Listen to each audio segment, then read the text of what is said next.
Ganesan sir, ஒரு ஓய்வு பெற்ற இராணுவ அதிகாரியாக உங்களுடைய பார்வை இதில் முழு அதிகாரத்தை கொடுத்தாச்சு.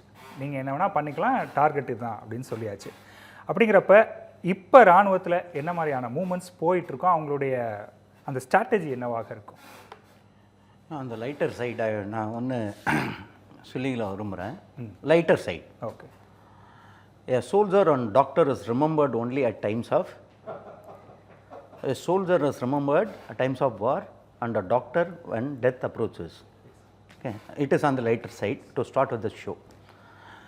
முதல்ல வந்து ஒரு தலைமை, ஒரு தேசிய தலைமை, அவர் வந்து ஒரு சுச்சுவேஷனை ஃபேஸ் பண்ணுறாரு. எந்த மாதிரி சுச்சுவேஷன்னா, இந்துஸ்தான் அப்படிங்கிற 150 கோடி மக்கள் தொகை உள்ள ஒரு நாட்டில் கிட்டத்தட்ட 80% இந்துஸ் டாமினேட்டிங் கண்ட்ரியில், மெஜாரிட்டி டாமினேட்டிங் இல்லை, மெஜாரிட்டி உள்ள ஒரு கண்ட்ரியில் ஒரு மைனாரிட்டி கம்யூனிட்டி, அதாவது ஒரு ரிலிஜனில் உள்ள ஒரு தீவிரவாதம் வந்து அந்த மதத்தின் பேரை வைத்து ஒரு தீவிரவாத படுகொலை செய்துட்டு இன்னசென்ட் பப்ளிக், எதையுமே அறியாத ஒரு குடிமக்களை வந்து படுகொலை செஞ்சுட்டு போகிறது வந்து சாதாரண தீவிரவாதம் கிடையாது.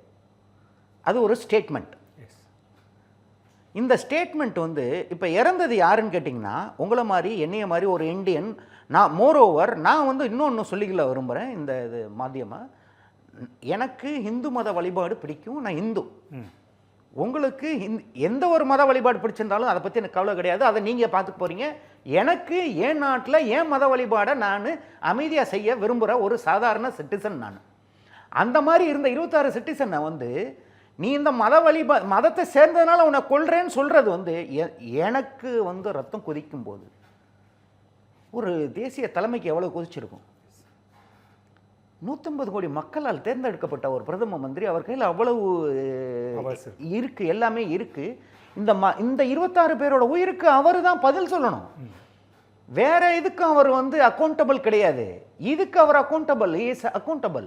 ஸோ அவர் வந்து எல்லா மீடியாலையும் சொன்னாங்க, உணர்வுபூர்வமாக பேசுகிறாரு, அப்படி பேசினார், இப்படி பேசினாருன்னு.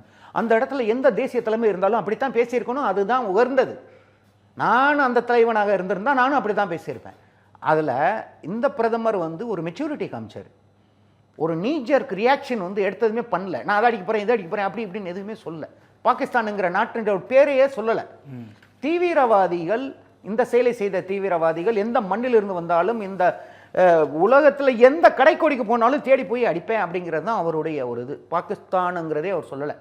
பாகிஸ்தான் தானே முன் வந்து நாங்கள் 30 வருஷமாக இதுதான் பண்ணுறோம், சோவியத்தை டிஸ்இன்டகிரேட் பண்ணது நாங்கள் தான், அந்த டர்ட்டி ஜாப் பண்ணது நாங்கள் தான், இது உலகத்துக்கே தெரிஞ்சது தானே.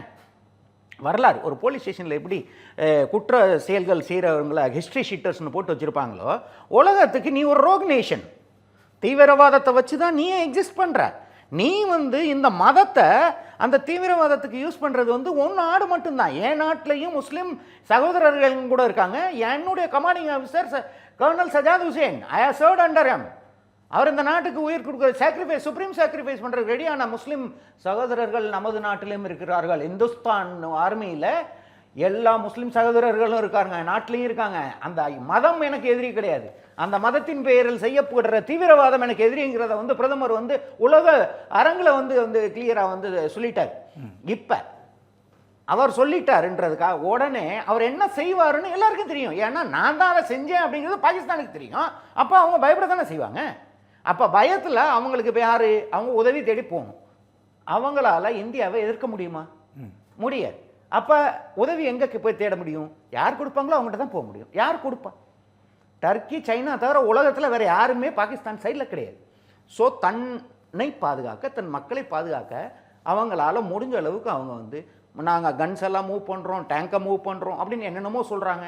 அவங்க டிஃபென்ஸ் மினிஸ்டர் மனநிலை சரியில்லாமல் வேறு ஏதோ பேசுகிறாரு. அவங்க சீஃப் ஆளையே காணோம். என்னென்னமோ அங்கே நடந்துகிட்ருக்கு. இப்போ இந்த சுச்சுவேஷனில் இன்றைக்கி வந்து நம்ம பிரதம மந்திரி சொன்ன மாதிரி ஒரு cabinet committee on security meeting காலைல நடந்தது, followed by CCPA, another cabinet committee security. இன்றைக்கி வந்து நேஷனல் செக்யூரிட்டி அட்வைசரி போர்டை ரிவாம்ப் பண்ணி ஒரு ரா சீஃப் அலோக் ஜோஷி, அவர் கீழே 3 decorated lieutenant general equivalent officers, 2 IPS officers, இவங்களெல்லாம் போட்டு ஏன் இது என்ன, வாட் இஸ் இட் இண்டிகேட்டிங்? தலைமையுடைய ரிசால்வ் இந்த நாட்டின் ரிசால்வ். தலைமைன்னா ஒரு மனிதனுடைய ரிசால்வ் சொல்ல, இந்த நாட்டின் ரிசால்வ். இந்த 150 கோடி மக்களின் எண்ணங்களை பிரதிபலிக்கிறது தான் அவருடைய ரிசால்வ்.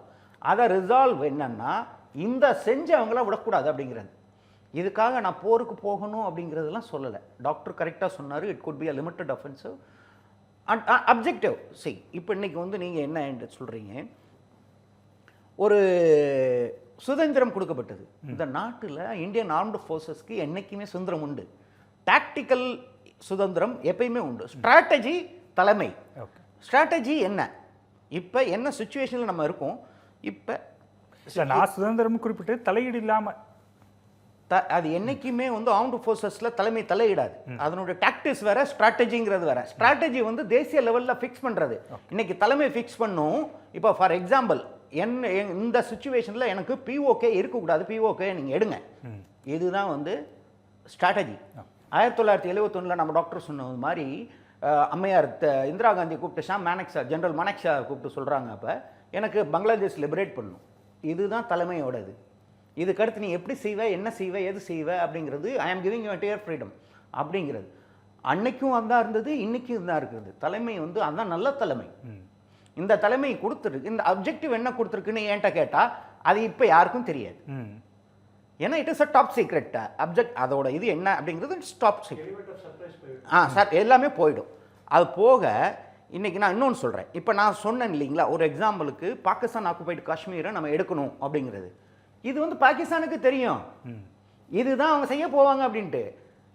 ஆனால் மாறுபட்ட தலைமை வித்தியாசமாக யோசிக்கும். There are options. இப்போ பிஓகே எடுக்கிறது மட்டும் கிடையாது. பிஓகே நம்ம எடுக்கிறோம் அப்படிங்கிறது வந்து இன்னொரு அட்வர்சரியை உள்ளே கொண்டு வரும். பிஓகே பாகிஸ்தான் ஆக்குபைடு காஷ்மீரோட வரலாறு தெரிஞ்சிருந்தா அது வந்து சைனாவுக்கு ஒரு முக்கியமான ஒரு பகுதியாக இருக்கு. ஷக்ஸ்காம் வேலின்னு ஒன்று இருக்குது, கிளேசியருக்கு மேலே, சியாச்சன் கிளேசியருக்கு 50 கிலோமீட்டர் அந்த பக்கம். அது வழியாக காரக்கோரம் ஹைவே ஒன்று போகுது, which is connecting China to Gwadar port. ஈரானுக்கு பக்கத்தில் சபஹார் போர்ட் பக்கத்தில். இது வந்து சைனா பாகிஸ்தான் எக்கனாமிக் காரிடோரோட ஒரு முக்கியமான ஹைவே, அது வழியாக போகுது. So China is interested in பிஓகேயோட ஒரு part.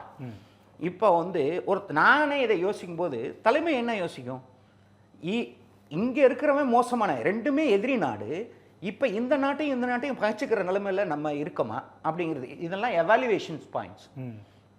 For the time being let us concede to China this, let us get into a dialogue with them, say that we are not concerned with this part of the portion, we are concerned with this அப்படின்னா தலைமையோட இது. இதெல்லாம் வந்து நான் வந்து சொல்லலை, இதுதான் நடந்திருக்குன்னு.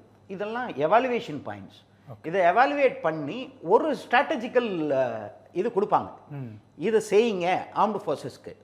அப்படி வரும்போது இந்த Indian army, navy, air force will have their own அவங்களுடைய டாக்டிக்கல் மூவ், மெனியூவர் எல்லாமே.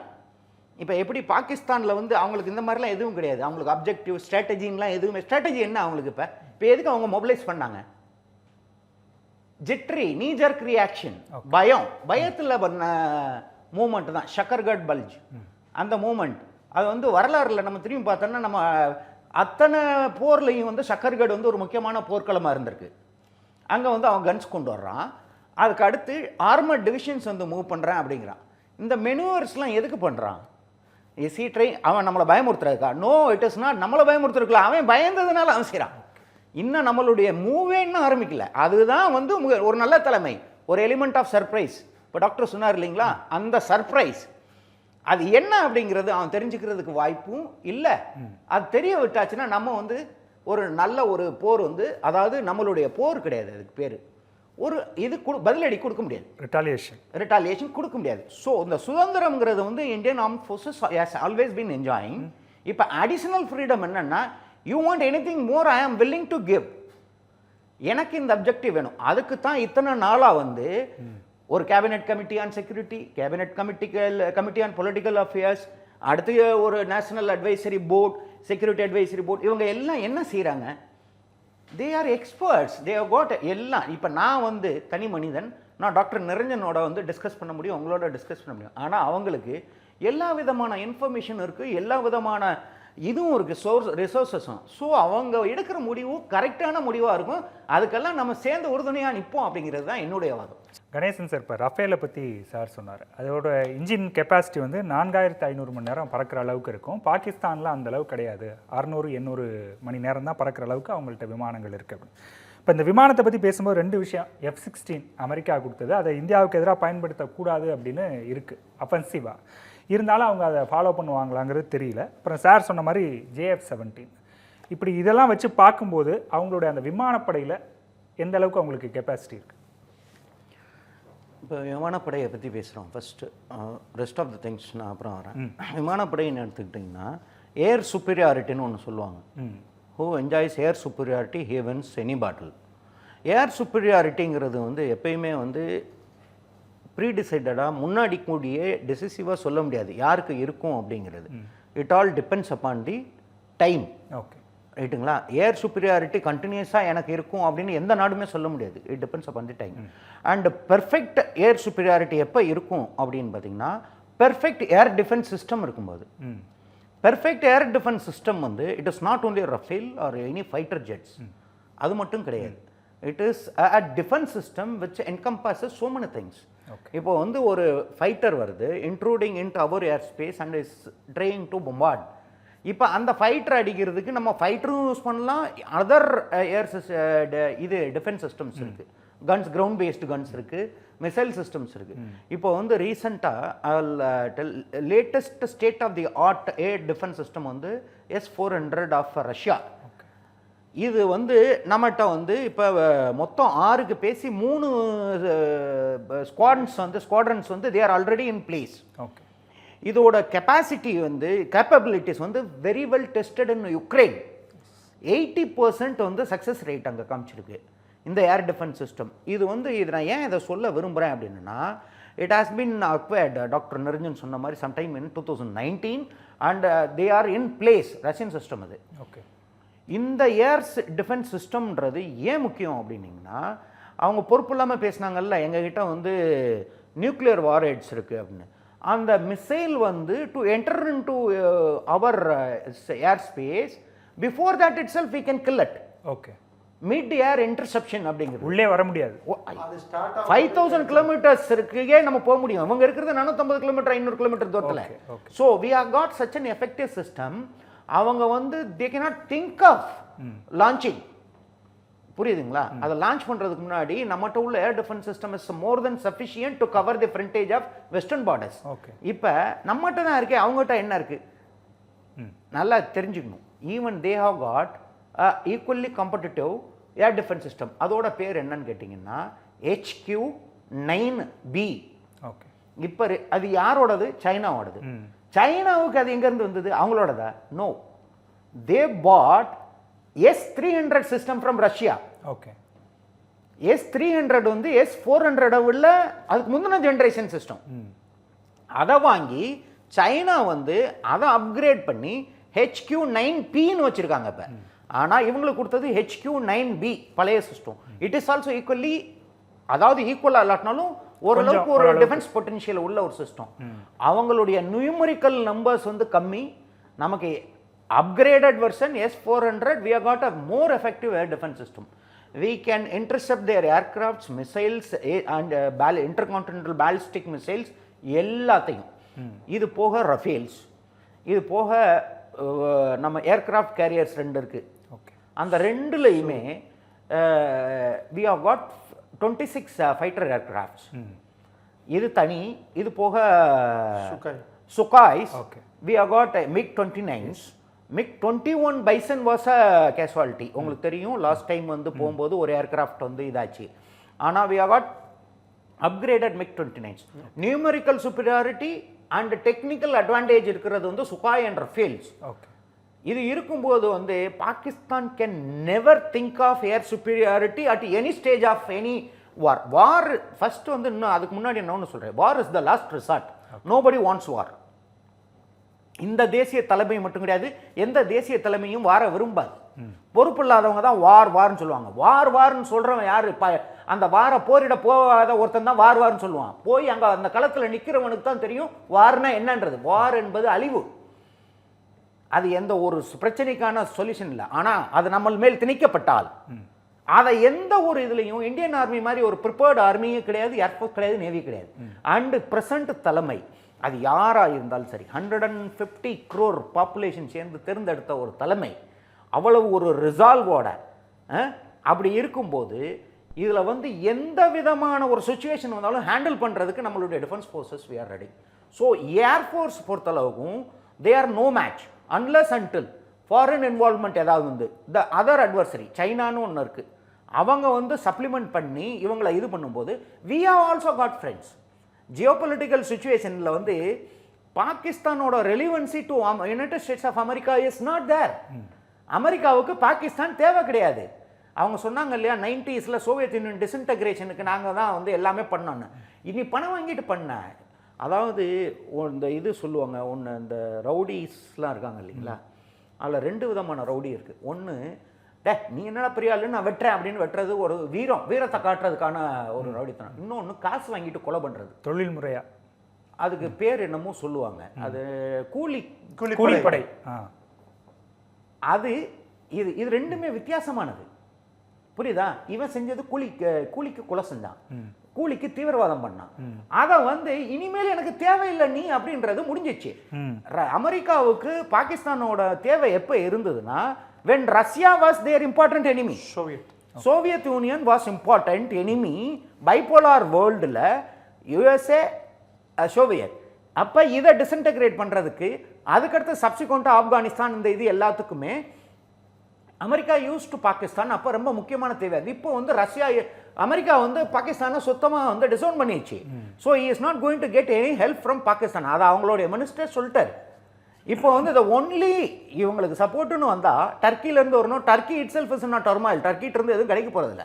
இப்போ சைனா வந்து எவ்வளோ தூரத்துக்கு வந்து இதில் வந்து தலையிடும் அப்படிங்கிறது வந்து அது பெரிய விவாதம். ஓகே, அதை வந்து நம்ம பேசவே முடியாது. ரஷ்யா நமக்கு சப்போர்ட் பண்ணுவாங்க, ஆனால் சப்போர்ட் பண்ணலாட்டினாலும் நமக்கு அகென்ஸ்டாக போக மாட்டாங்க, நியூட்ரலாக இருப்பாங்க. இந்த சுச்சுவேஷனில் the only element which can support Pakistan அப்படி வரும்போது சைனா வந்து அமெரிக்காவை எதிர்த்து இல்லை எல்லாரையும் எதிர்த்து பாகிஸ்தானுக்கு இந்த தீவிரவாத இதில் அடிப்படையில் எடுக்கக்கூடிய ஒரு நடவடிக்கையில் சப்போர்ட் பண்ணுமா அப்படிங்கிறது மிகப்பெரிய கேள்விக்குறி. ஓகே, புரியுதுங்களா? ஸோ இது வந்து ஒரு சைடு ஏர்ஃபோர்ஸ் நம்ம முடிச்சிட்டோம். இப்போ அந்த ஏர்ஃபோர்ஸ் முடிஞ்ச பிறகு இப்போ நேவி அண்ட் ஆர்மியில் வந்து பார்த்தீங்கன்னா they don't have any match. Numerical superiority, otherwise வரலாறு நீங்கள் திரும்பி பார்த்தீங்கன்னா அவங்க வந்து ஒரு 48 hours தாக்கு பிடிப்பாங்களா அப்படிங்கிறது வந்து தெரியாது. அவங்களுடைய fighting capabilities, what is their war wastage ரேட்டில் எவ்வளோ தூரத்துக்கு அவங்க வச்சுருக்காங்க, அவங்களால எவ்வளோ தூரத்துக்கு ஃபைட் பண்ண முடியும், சஸ்டெயின் பண்ண முடியும் அப்படின்னு பார்த்தீங்கன்னா ஒரு 3 days இருக்கும். ஓகே, மேக்ஸிமம் ஒரு 21 days மினிமம் இருந்ததுன்னா அதை ஏதாவது அதாவது ஒரு டெசிசிவ் வார் இல்லாமல் ஒரு இதை டிலே பண்ணலாம், இழுவரி. ஆனால் இது ஒரு 3 days கூட இல்லாத ஒரு வார். ஏன்னா எக்கனாமிக்கலி இட் இஸ் இன் டோல்ட்ரம்ஸ். அவட்ட காசே கிடையாது. இப்போ அவங்களுடைய பட்ஜெட்டை எப்படின்னு பார்த்தீங்கன்னா பாகிஸ்தானோட பட்ஜெட் நமக்கு இவ்வளோ கடன் இருக்குது, இந்த கடனை திருப்பி கொடுக்குறதுக்கு இவ்வளோ கடன் நமக்கு கிடைக்குது, மேற்கொண்டு கடன் வாங்கி அவங்க கையில் வருமானன்றதுன்ற ஒரு காலமே கிடையாது. இந்த கடன் அடைக்க கடன் யார் கொடுக்க போகிறா? இன்னைக்கு பேப்பர் 2 எடுத்து பார்த்தீங்கன்னா 1.3 trillion இது டாலர்ஸ் வந்து IMFல கேட்டிருக்காங்க. சர்வைவல், அந்த சர்வைவலுக்கே காசு இல்லாத போது போடுறதுக்கு எங்கேருந்து காசு வரும்? சைனா சும்மால ஓசியெல்லாம் கொடுக்க மாட்டாங்க. எவ்வளோ தூரத்துக்கு நீ சைனா வந்து இது மெஷினரி கொடுப்பாங்க.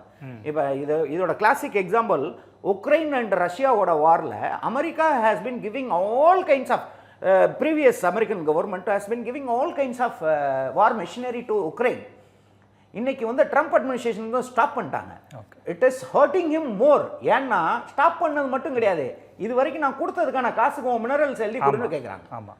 ஸோ நீங்கள் அந்த மாதிரி ஒரு சுச்சுவேஷனில் பாகிஸ்தான் இருக்கும்போது அதோட ஃபைட்டிங் கேப்பபிலிட்டிங்கிறதே எதுவுமே கிடையாது. அது போக பாகிஸ்தான் ஏன் வந்து டிஃபென்சிவாக, அதாவது இதுக்கு பேர் ரிப்போஸ்டேன்னு ஒரு வேர்டு இருக்குது, அஃபென்சிவ் டிஃபென்ஸ். அதாவது நான் அடிக்க போகிறேன்னு தெரியுது, அதுக்கு முன்னாடி நான் ஒரு அஃபென்சிவாக நான் ஒரு போஸ்டர் எடுத்துக்கிறேன், நான் உன்னை அடிக்க போகிற மாதிரி அப்படிங்கிற மாதிரி ஒரு அஃபென்சிவ் டிஃபென்ஸ்ன்ற மாதிரி ஒரு போஸ்டர் எடுக்க ட்ரை பண்ணுறாங்க. அது சின்ன பிள்ளைக்கு கூட தெரியும். India is not a country which will be seeing all this. Already நம்ம அதை டிஸ்கஸ் பண்ணிட்டோம். ஸோ வித் நம்மகிட்ட 2 aircraft carrier Vikrant and Vikramaditya. ரைட்டுங்களா? Vikrant is already in Arabian sea. Okay. அது நினச்சிதுன்னா ஒரு பிளாக்கேடு, ஒரு பேட்டில் குரூப் சேர்ந்து டெஸ்ட்ராயர்ஸ் அண்ட் கார்வேட்ஸ் அண்ட் எல்லாமே சேர்ந்து ஒரு நேவல் பிளாக்கேட் போச்சுன்னா கராச்சி போச்சு. இன்னொன்று விக்ரமாதித்யாவும் நம்ம ஸ்டார்ட் பண்ணலாம். பாகிஸ்தான்கிட்ட ஒரு ஏர்கிராஃப்ட் கேரியர் கிடையாது. ஏன் சைனாட்டே 3 தான் இருக்கு, 4வது கட்டிட்டு இருக்காங்க. ஸோ இந்த சுப்பீரியாரிட்டி நம்மளுடைய வார் ஃபைட்டிங் சுப்பீரியாரிட்டி அது வந்து நமக்கு உலகத்துக்கே தெரிஞ்சது தான். இப்போ நம்ம ஏன் பண்ணலை அப்படின்னா, நம்ம முன்னாடி சொல்லுவோம் இல்லைங்களா, ஜெனரல் ராவத் நம்ம பழைய CTS sir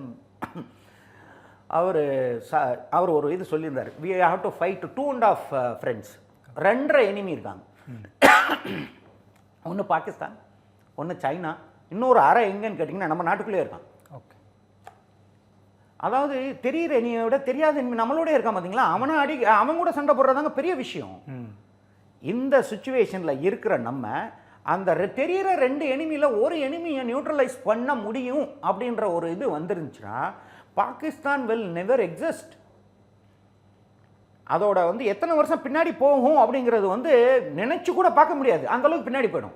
the way Palestine is getting ரோஜர்ட், அதை விட பெரிய அளவுக்கு நம்மளால வந்து கொடுக்க முடியும். ஆனால் பாகிஸ்தான் என்கிற தேசியத்தை அளிக்கிறதோ, இஸ்லாம் என்கிற மதத்தை அளிக்கிறதோ இந்திய ஒரு இதில் இல்லை, அஜெண்டாலேயே கிடையாது. We are peace loving people. We want only peace. என் மத வழிபாடை நான் செய்யணும், அமைதியான முறையில் நான் செய்யணும், அதுக்கு நீ வராத. என் கூட உட்கார்ந்துருக்கிற இஸ்லாமை சேர்ந்த என்னுடைய சகோதரன் அவன் அமைதியாக அவனுடைய இஸ்லாமை வந்து மத வழிபாடு பண்ணிட்டு இருக்கான் இந்துஸ்தானில், அவனுக்கு பிரச்சனை இல்லை. நீ ஏன் வெளியில இருந்து வந்து எனக்கு இவ்வளோ பிரச்சனை கொடுக்கணும்னு நினைக்கிற? எனக்கும் என்னுடைய சகோதரனுக்கு கூட இல்லை, எனக்கு ஏன் நீ பிரச்சனையை கொடுக்கணும்னு விரும்புகிற? என்னை அமைதியாக இருக்க விடுன்னு தான் நம்மளுடைய கோரிக்கை ஆதியிலேருந்து அந்த வரைக்கும் நம்ம பண்ணிட்டு இருக்கோம். அதை வந்து அவங்க செவிசாய்க்கல. இன்னைக்கு இதுக்கான காரணம் என்னன்னு பார்த்தீங்கன்னா, அவங்க அரசியலா அப்படின்னு பார்த்தீங்கன்னா, அரசியலுங்கிறது வந்து வெரி நெக்லிஜிபிள் போர்ஷன் தான். அவங்களோட இராணுவம், அவங்க இராணுவ வரலாறு, பாகிஸ்தானோட வரலாறே சொல்லும், ஒவ்வொரு தடவையும் வந்து அவங்களுடைய மார்ஷியல் லா வரும்போது இந்த மாதிரி ஏதாவது ஒரு பிரச்சனை வரும். கார்கில் எடுத்துக்கங்க, ஏதாவது ஒன்று எடுத்துக்கோங்க, பெர்வேஸ் முஷரஃப், இது இவங்கெல்லாம் யார்? ஏன் இவங்க வந்து சிவில் ஒரு கவர்மெண்ட்டை டாப்பிள் பண்ணிட்டு இவங்க எதுக்கு அரசால விரும்புகிறாங்க? ஏன்னா they want to be relevant. அவங்களுடைய சர்வைவல் பார்த்தீங்கன்னா, அவங்களுடைய ஆர்மியோட சர்வேயில் தீவிரவாதத்தை பேஸ் பண்ணியிருக்கு. அந்த தீவிரவாதத்தை அழிக்கிறதுக்கு அவங்களால இப்போ முடியாது. ஏன்னா இப்போ தீவிரவாத கண்ட்ரோலில் வந்து ஆர்மி வந்துடுச்சு. ஓகே. அதுதான் இப்போ உள்ள சுச்சுவேஷன். இந்த சுச்சுவேஷனில் வந்து நம்ம தலைமை எடுக்கிற எந்த ஒரு இதுவும் வந்து அவ்வளவு சாதாரணமாக கெஸ் பண்ணக்கூடிய ஒன்றா இருக்காது. ஆனால் இது வந்து ஒன்ஸ் ஃபார் ஆல் இந்த பிரச்சனைக்கு ஒரு முடிவு வரும்னு நானும் கடவுளை வேண்டிக்கிறேன். வரும் சார். உங்களுடைய இறுதி பார்வை? நான் டாக்டர் நிரஞ்சனோட ஒரு எமோஷனலான ஒரு இதில் வந்து ஒரு சின்னதாக மாறுபட்டது. இந்த பாகிஸ்தான் என்கிற நாடும் பாகிஸ்தான் நாட்டில் இருக்கும் குடிமக்களும் நமக்கு எந்த விதமான எதிரியும் கிடையாது. நான் இது ஆரம்பத்திலேருந்து சொல்லிட்டு இருக்கேன். நம்ம தேசிய தலைமைக்கும் வந்து அவங்க எதிரி கிடையாது. அப்படி ஒரு எண்ணம் இல்லை. இப்போ வந்து நம்ம தேசிய தலைமை இந்த ஒரு சுச்சுவேஷனில் நமக்கு ஒரு பெரிய பேரிழப்பு இருக்கும்போது நான் எதிர்பார்க்கிறது, என் தலைமை என்ன செய்யும் அப்படின்னு எதிர்பார்க்குறேன்னா, பாகிஸ்தான் மக்களை, பாகிஸ்தான் நாட்டை அந்த நாட்டின் இராணுவத்திடமிருந்தும் தீவிரவாதத்திடம் இருந்தும் காப்பாற்றுவதற்கு நிரந்தரமாக பாகிஸ்தான் மக்களை, நம்ம மக்களை காப்பாற்றிக்கிறது நமக்கு கேப்பபிலிட்டி இருக்கு. பாகிஸ்தான் மக்களை அந்த நாட்டு இராணுவத்திடமிருந்தும் அவங்களுடைய தீவிரவாதத்திடம் இருந்தும் நிரந்தரமாக காப்பாற்றுவதற்கு நமது தேசிய தலைமை கண்டிப்பாக ஒரு முயற்சியை எடுத்து இன்று நிறைவேற்ற போது உலக அரங்கில் இது வந்து வெளிவரும் கூடிய சீக்கிரம். இதில் வந்து இந்த ஒரு அட்டம்ப்ட்ல வந்து Pakistan army has to bleed, let them bleed. Doctor Niranjan சொன்ன மாதிரி அவங்க ரத்தம் சிந்தணும்னா சிந்தைதான். இது வந்து பொதுமக்களை காப்பாற்றுறது. அண்டை நாட்டு தே ஆர் அவர் பிரதர்ஸ். எங்கேருந்து போனாங்க? இங்கேருந்து தான் போனாங்க. They are our brothers. அவங்க சீஃப் ஆஃப் ஆர்மி ஸ்டாஃப் சொல்லலாம் the Hindus and Muslims can no. இந்துஸ்தானில் வந்து Hindus Muslims are same. We are brothers and sisters. We treat our neighbours also like that. இதில் வந்து தீவிரவாதம் இராணுவம் மட்டும்தான் நமக்கு வந்து அகெயின்ஸ்டாக இருக்கே தவிர பொதுமக்கள் கிடையாது. They always want piece. So இதில் வந்து இந்த ஒரு இதுதான் முடிவாக நான் என்ன சொல்கிறேன், war is not the last resort. இதை வந்து எல்லாருமே தெரிஞ்சுக்கணும். ஒரு கிங்கோட ஃபைனல் ஆர்கியூமெண்ட் வந்து என்ன தெரியுமா? கன்ஸ். ஒரு அரசு வந்து எல்லா முயற்சியும் முடிச்சுட்டு லாஸ்ட்டாக வர்றது தான் அல்டிமா ரேஷியோ அப்படின்னு ஒரு ரேகம்னு ஒன்று இருக்குது, லாட்டின் இது ஃப்ரேஸ். அதில் வந்து the final argument of the kings is the guns. அப்போ தான் கன்னோட சவுண்டே வரும். அது வரைக்கும் he will remain silent. Now is the time. The final argument has to come in place. But against whom? Not against a sovereign state, not their people. அவங்க மக்களுக்கு அகெயின்ஸ்டாவோ அந்த நாட்டுக்கு அகெயின்ஸ்டாவோ கிடையாது. அந்த நாட்டோட தீவிரவாதத்தையும் அந்த நாட்டோட இராணுவத்துக்கு அகெயின்ஸ்டாக கண்டிப்பாக நடக்கும்னு நம்புவோம். சரி, ஃபைனலாக ஒன்று உங்ககிட்ட கேட்கணும்னு நினைக்கிறேன். பாகிஸ்தான் இன்டெலிஜென்ஸ் வந்து ஒரு ரிப்போர்ட் கொடுத்துருக்குதா ஒரு தகவல் இருக்குது. அடுத்த 24 மணி நேரத்துலேருந்து 36 மணி நேரத்துக்குள்ளே இந்தியா தாக்குதலை தொடங்கிடும் அப்படின்னு சொல்லிட்டு, அதை எப்படி பார்க்குறீங்க? எஸ், இப்போ வந்து நம்மளுடைய தேர் ஆர் சர்டன் இண்டிகேட்டர்ஸ்னு சொல்லுவாங்க. ஒரு வார் அப்படிங்கிறதுக்கு வந்து ஒரு கன்வென்ஷனல் வார்னா அதுக்கு வந்து ஒரு இண்டிகேட்டர்ஸ் வந்து 6 மாதம் முன்னாடியே ஆரம்பிச்சிடும். டாக்டர் நிரஞ்சன் சொன்ன மாதிரி இல்லை மிஸ்டர் ஐயர் சொன்ன மாதிரி இது வந்து it is not a conventional war, but there is going to be some action. அது வந்து எல்லாருக்குமே சின்ன பிள்ளை கூட தெரியும். அப்போ வந்து ஏன்னா நம்ம சீக்வன்ஸ் ஆஃப் ஈவெண்ட்ஸ் நடக்குது பார்த்தீங்களா, இதுதான் இந்த சீக்வன்ஸ் ஆஃப் ஈவெண்ட்ஸில் வந்து ஒரு பிரதம மந்திரி கேபினட் கமிட்டி ஆன் செக்யூரிட்டியை கூப்பிட்றாரு, சிசிபிஏ சிசிஎஸ் இது எல்லாமே நடந்துகிட்ருக்கு. இப்போ ஒரு சில ஃபேக்டர்ஸ் இப்போ வந்து பாகிஸ்தானில் வந்து சக்கர்கடில் வந்து கன்ஸ் மூவ் பண்ணியிருக்காங்க, அவங்க ஆர்மட் டிவிஷன் மூவ் பண்ணியிருக்காங்க அப்படின்னு சொல்லியிருக்காங்க. அதே மாதிரி நமக்கு தெரியுது இல்லையா, சேட்டலைட் இமேஜரி வச்சு நமக்கு வந்து இந்த இன்ஃபர்மேஷன் மற்ற இன்டெலிஜென்ஸ் கேதரிங்கில் வந்து நமக்கு எல்லாருமே வருது. Pakistan has also got intelligence. Okay, அவங்களுக்கு தெரியும். இப்போ வந்து நம்ம மீடியாவில் வந்து பொறுப்பு இல்லாமல் நம்ம இதை செய்கிறோம் அதை செய்கிறோன்னு எதுவுமே போட மாட்டாங்க. நம்ம கன்ஸ் மூவ் ஆகிட்டு இருக்கலாம், அவர் ஆர்மர் டிவிஷன் ஆகிட்டா அப்படின்னு சைட் ஸ்டெப் எங்கேயாவது அவங்களுக்கு நல்லா தெரியும். There is some preparation going on. பொதுமக்களாகிய நமக்கு தெரியாது, ஆனால் அந்த நாடு அதுவும் ஒரு தேசியம் தானே, அதுக்கும் தெரியும் இல்லை இந்த மாதிரி என்னைய வந்து ஏதோ பண்ண போகிறாங்க அப்படின்னா அவங்களுடைய இன்டெலிஜென்ஸ் கேதரிங் அவங்களுடைய சோர்சஸ் எல்லாமே இந்த இடத்துல இது நடந்துட்டுருக்கு அப்படிங்கிறது எல்லாமே தெரியும். They are better informed then you and me. Okay, இப்போ என்னுடைய கோர்ஸ்மேட் யாரோ பிரிகேடியர்ஸ் இருக்காங்க அங்கே, அந்த செக்டரில் இருக்கிற எல்லாருமே என் கோர்ஸ்மேட் தே ஆர் இந்த ரேங்க் ஆஃப் பிரிகேடியர்ஸ். அவங்களுக்கு தெரிஞ்சதை விட அவங்களுடைய நெய்பரிங் செக்டரில் என்ன நடக்குதுங்கிறது அவங்களுக்கு தெரியாது. ஏன்னா அவங்க வந்து தே ஆர் லிமிட்டட். எப்பயுமே இந்தியன் ஆர்மியில் வந்து எது தேவையோ அதை மட்டும்தான் தெரிஞ்சுக்கணும், தேவையில்லாதெல்லாம் தெரிஞ்சிக்கக்கூடாது. ஒரு செக்டரில் என்ன நடக்குதுன்னா அது என் செக்டரில் என்ன நடக்குது அது மட்டும்தான். ஆனால் பாகிஸ்தான் அப்படி கிடையாது. இங்கே வந்து இங்கே நீட் டு நோன் பேசிஸ்னு ஒன்று இருக்குது. ஓகே, இது மட்டும்தான் நீ தெரியும், உனக்கு தெரிஞ்சால் போதும். இந்த வார் நான் ஜெயிக்கணும்னா இது உனக்கு தெரியணும், அவ்வளோதான். இதை விட்டுட்டு பக்கத்தில் அது don't confuse your self. Okay, அதனால் நான் என்ன சொல்கிறேன்னா நமக்கு என்ன அந்த என் பேட்ச்மேட் பிரிகேடர் அவருக்கு வந்து பக்கத்து செக்டரில் என்ன நடக்குதுன்னு தெரியாது. Maybe he is not expected to know also. அந்த லார்ஜர் பிக்சர் இருக்குது பார்த்தீங்களா, அதை வந்து அங்கேருந்து பார்த்துட்டு இருக்காங்க. Every level has got some leadership. அதுக்கு மேலே லாஸ்ட்டில் பிரதமர் இருக்கார், அவருடைய ஸ்ட்ராட்டஜிக்கல் விஷன் கொடுத்தாச்சு. டாக்டிக்கல் இதுக்கு வந்து எல்லாமே தலைமை இருக்குது. அப்படி இருக்கும்போது கண்டிப்பான முறையில் ஏதோ ஒன்று நடந்துட்டு இருக்கு which you and me are not aware. உங்களுக்கும் எனக்கும் தெரியல. Okay, and something is moving on ground. சரி சார், ஒரே நிமிஷம். எஸ், பாகிஸ்தான் ஆர்மியோட okay human intelligence is more capable. We must not underestimate that. Yes, அவ்வளோதான், வேற ஒன்றும் இல்லை. ஓகே. நேர்களே, பொதுவாக போரை தொடங்குவது எளிமையானது, ஆனால் அதை முடிக்கிறது சிரமமானது அப்படின்னு சொல்லுவாங்க. அதனால் நம்ம சிறப்பு விருந்தினர்கள் 3 பேருமே நிச்சயமாக முழுமையான போராக இது இருக்காது. ஆனால் பாகிஸ்தான் செய்த தவறுக்கு தக்க பதிலடி கொடுக்கப்படும் அப்படிங்கிறத உறுதிப்படுத்தியிருக்கிறாங்க. மாண்புமிகு பிரதமர் அவர்களும் அதை ரொம்ப அழுத்தம் திருத்தமாக சொல்லியிருக்கிறார். அது நடக்கும் என்று நாமும் எதிர்பார்க்கிறோம், நம்புகிறோம். இந்த சிறப்பு விவாதத்தில் பங்கேற்ற திரு நிரஞ்சன் அவர்களுக்கும் திரு கணேசன் அவர்களுக்கும் திரு சேகரையர் அவர்களுக்கும் பார்த்த நேயர்களுக்கும் நன்றி.